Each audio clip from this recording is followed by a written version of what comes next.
Welcome to the Bible Breakdown. No fluff, no tradition, just verse-by-verse clarity. You think you've never worshipped an idol. You've never bowed to a golden calf. You've never burned incense to Baal. And you've never set up a shrine in your house, so you're fine, right? Wrong. The Apostle Paul says something that should stop us in our tracks. He says that covetousness is idolatry. Not like idolatry, not similar to idolatry. He says covetousness is idolatry. And if that's true, then we've all been guilty. Exodus 20 verse 17 says, "You shall not covet your neighbor's house or anything that is your neighbor's." This commandment is different from all the others. Every commandment before this deals with what we do. It says don't murder, don't steal, don't lie. But the 10th commandment deals with what we want. God doesn't say don't take it. He says don't even desire it. The Hebrew word here is shamad, and it means a deep consuming desire, a longing that moves from interest to fixation and to obsession. It's the same word that's used in Genesis chapter 3. When Eve saw the fruit and it was desirable, the word shamad is used. The first sin didn't start with taking. It started with wanting. And that's why this commandment matters so much.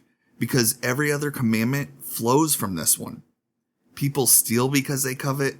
People lie because they covet. People commit adultery because they covet. People even hate and kill because they covet power, control, or revenge. The 10th commandment isn't last because it's least. It's last because it exposes the root. Romans chapter 7 verse 7 says, "I would not have known what it is to covet if the law had not said you shall not covet." Paul was a Pharisee. Externally, he looked righteous. He could point to his behavior and say, "I've kept the law." But when he encountered the 10th commandment, everything changed. Because we can restrain our actions and we can filter our words, but we can't manufacture contentment with what God has given us. This commandment exposes something deeper than behavior. It exposes our heart condition. The Westminster Larger Catechism explains that this commandment forbids discontentment with our condition, envy at the good of our neighbor, and inordinate desires for anything that belongs to someone else. In other words, this isn't just about action. It's about a heart that is not satisfied with what God has already given to us. Colossians chapter 3 verse 5 says, "Covetousness, which is idolatry." When you look at someone else's life and think that should be mine, well, that's idolatry. When you scroll and you feel empty because someone else has what you want, that's idolatry. When you can't be grateful for what God has given you because you're focused on what He gave to somebody else, that's idolatry. Because you're placing your desire for something above your trust in God. And so here on the final commandment, by this standard, none of us is innocent.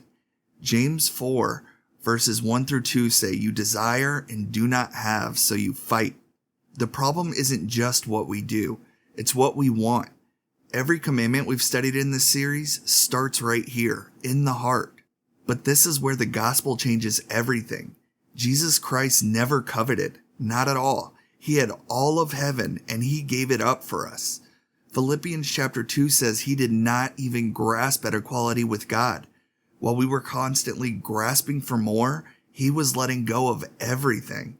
And He did that to cover every disordered desire that we have ever had. Hebrews chapter 13 verse 5 says, "Be content with what you have, for He has said, I will never leave you nor forsake you." The answer to covetousness isn't more discipline. It isn't minimalism. It isn't getting better at managing desire. It's knowing that in Christ, we already have everything. If this series has exposed something in you, that's the point. Not to leave you crushed, but to drive you to the one who fulfilled the law in your place, to drive you to Jesus Christ. I'll see you in the next breakdown. Thanks for watching.